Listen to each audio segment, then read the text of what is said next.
Sal bos, 2 keluarga. Hah? 2 keluarga. Yes, Haji dari Mersing dan Haji daripada Selangor. Sofa Serena. P6. P berapa? P6. P6. Oh, 11 lebih. 11,000 lebih. Alhamdulillah. Oh, lomba siapa dulu isi tulis bel siap? Oh, dia dah masuk dulu Kat sebelah pun kita tengah lawan juga sebelah. Lawan dengan sebelah. Macam mana bos? Sikit je. Sikit je. Sebelah tak boleh. Sikit je.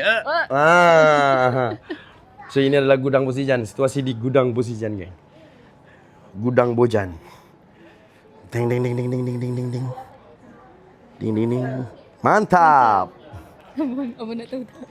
Apa? Asyik tu bajet 5k. Tapi dia tergoda dengan diri sendiri. Dia beli 11k lebih. Itu biasa. Nak macam mana? Macam Bojan juga. Kadang-kadang isteri nak cari emas, nak cari cincin. Datang kat Bojan. Tiba-tiba bawa balik gelang dengan tu, kalung. Oh, tapi tu, sekejap. Ada lagi? Tu lagi seorang nak close. Oh, kat Bam Bam.